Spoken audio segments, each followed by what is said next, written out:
anyone loves me, he will keep my word, and my Father will love him, and we shall come to him. Alleluia, alleluia, alleluia, alleluia. The Lord be with you. A reading from the Holy Gospel according to John. The Jews were complaining to each other about Jesus because he had said, "I am the bread that came down from heaven." "Surely this is Jesus, son of Joseph," they said. "We know his father and mother. How can he now say, 'I have come down from heaven'?" Jesus said in reply, "Stop complaining to each other. No man can come to me unless he is drawn by the Father who sent me, and I will raise him up on the last day. It is written in the prophets, 'They will all be taught by God,' and to hear the teaching of the Father and learn from it is to come to me. Not that anybody has seen the Father except the one who comes from God. He has seen the Father. I tell you most solemnly, everybody who believes has eternal life. I am the bread of life. Your fathers ate manna in the desert, and they are dead. But this is the bread that comes down from heaven, so that a man may eat it and not die. I am the living bread which has come down from heaven. Anyone who eats this bread will live forever. And the bread that I shall give is my flesh for the life of the world." The Gospel of the Lord.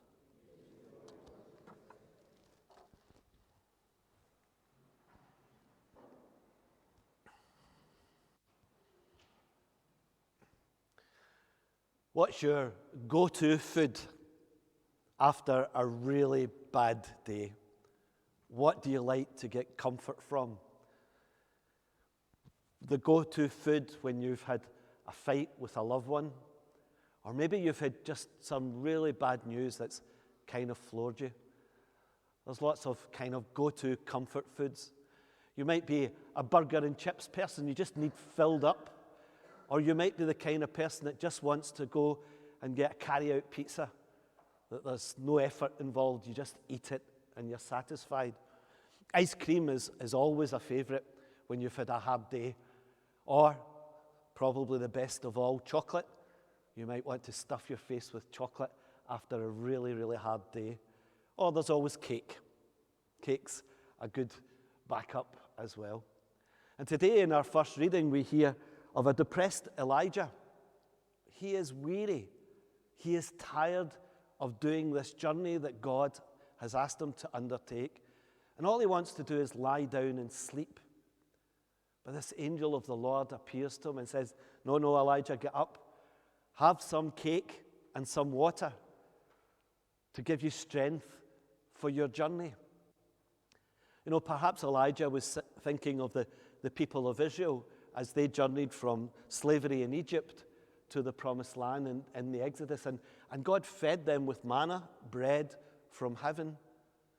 And he quenched their thirst with water from the rock. You know, the similarities between the people of Israel and Elijah are really apparent. You know, what is it that we're thinking about here? You know, we're halfway through now this chapter 6 of the Gospel of Mark.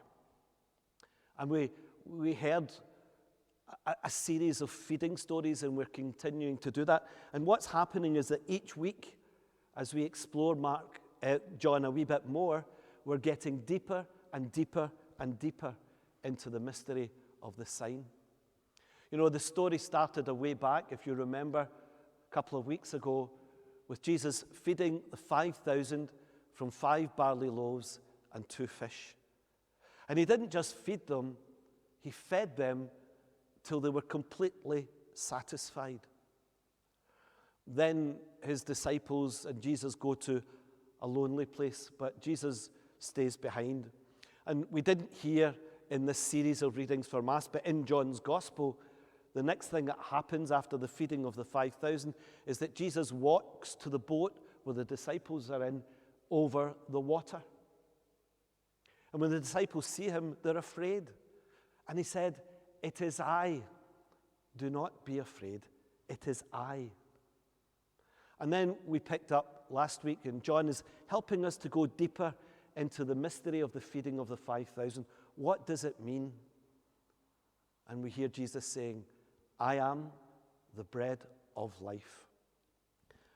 John is helping us to a deeper understanding of the feeding of the 5,000. And he's trying to help us to understand that it's not just about a physical feeding with food, but it's feeding a deepest human longing. And there's a wee clue in the language that Jesus used that we kind of miss because we're not familiar with the Old Testament in the way that perhaps we should be. Jesus describes himself as "I am." Now, John was writing his gospel in Greek, the Greek language, and he uses the word ego eimi, which means "I am." And we hear that "I am" is used in a number of occasions in John's gospel. We heard in the walking of the water, it is I, it is ego eimi, it is I. Then we hear Jesus saying, "I am the bread of life." And we hear in other places Jesus saying, "I am the good shepherd. I am the resurrection and the life. I am the vine, and you are the branches. I am the light of the world." Jesus is using this word, ego eimi, "I am." And then he supplements "I am" with all those various attributes and descriptions to help us to understand what "I am" is. And to understand what "I am" is, we need to go back to the book of Exodus. Remember, we learned that to understand chapter 6 of the Gospel of John, we need to remember the story of the Exodus of the people of Israel. And in chapter 3 of the book of Exodus, we hear of the encounter between Moses and the burning bush. You know, Moses is intrigued. He sees this bush. He's tending his sheep. He sees this bush. It's consumed by fire, but it's not being destroyed. And he's intrigued and he goes to it. And from the burning bush, he hears the voice of God. It's an encounter with God. And what happens is that God gives Moses a mission. He says, "I'm going to send you to Pharaoh, and you're going to lead my people Israel out of slavery in Egypt to the promised land." And Moses, like most of us, when God asks us to do something, is a bit hesitant. He's not sure that this is what he wants to do. He doesn't want to go back to Egypt because, after all, he's in exile. Before this, Moses was in Egypt. He saw some of the Egyptians cruelly treating some of the people of Israel, and he murders them.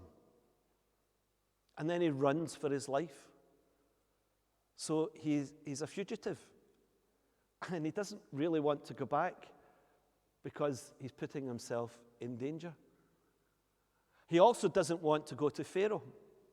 And he's thinking, a wee man like me, how can I go to this most powerful of persons and say that God has told me to let my people go free?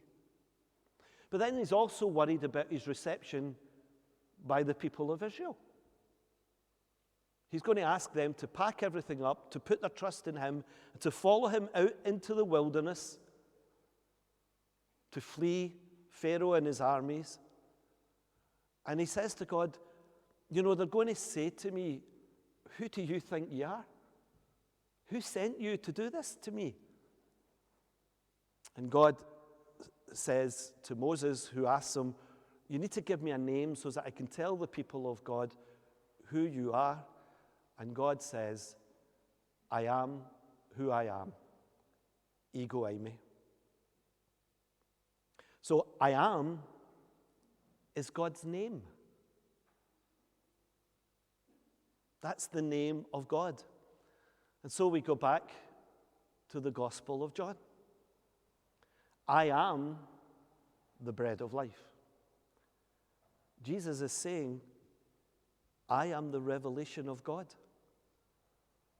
I am the personification of God. A God who is going to feed you, who is the bread of life. But I am is the key name. Now, we don't pick that up because English I am is not the word we use for God. But the people of Israel would understand that immediately. And so what's the reaction that we hear? Well, we hear it in today's gospel. The people are outraged. Who does this man think he is? We know him. We grew up with him. His name is Jesus. His father's the carpenter. We know his father and we know his mother. Who does he think he is? And the problem is that the people can't believe that something extraordinary is happening in one that they see as just being ordinary. And we often do that in our lives. We fail to see God's working because he often works in the ordinariness of our lives. And so what Jesus is inviting us to do is to understand what it means that he is the bread of life. He wants to feed a deeper human hunger. You know, and the deepest human hunger that we have is, what's the meaning of our life? Why do we exist? What are we called to? What gets you up in the morning? There's a man called Viktor Frankl, who's dead now. He was an Austrian psychologist who's a Jew, and he was imprisoned in Auschwitz, him and all his family. And he lost everything. He lost all his family except for his sister. Of course, he lost all his possessions. He lost his position as a really respected physician. He lost all of that. But he survived Auschwitz. And afterwards, he wrote a book reflecting on his experience, a book called Man's Search for Meaning, and I would thoroughly recommend it to you. And in it, he's exploring what is the meaning of life. What keeps us going? What makes us every day want to live this day? And he particularly was reflecting on his experience in Auschwitz when some of his contemporaries lived and survived, whereas others just gave up and died. And he wanted to know, what was the difference? What made the survivors survive? And he came up with this piece of wisdom from Nietzsche. He who has a why to live can bear almost any how. If you've got a purpose in your life, you can pretty much put up with anything. That if you have a why in your life, the hows don't really matter so much. And John in his gospel is telling us that the why in our life is Jesus, the bread of life. He is the one that we're invited to make the center motivation of our lives, of our being.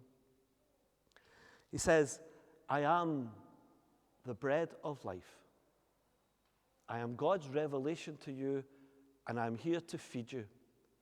And I am the way, the truth, and the life. That Jesus is inviting us now to something deeper. But then he goes on today in the gospel, perhaps to shock us even more. He says, and the bread that I shall give you is my flesh for the life of the world. Think about that. The bread that I shall give you is my flesh for the life of the world. The reaction of Jesus' listeners was one of shock. How do you react to Jesus saying to you that the bread I shall give you is my flesh for the life of the world? Stick around, because we're going to explore that question over the next couple of weeks. We take a break next week because the Feast of the Assumption has been moved to the Sunday, but we'll pick it up the following week. So just hold on to that thought. How do you react to hearing Jesus saying to you, the bread that I shall give you is my flesh for the life of the world?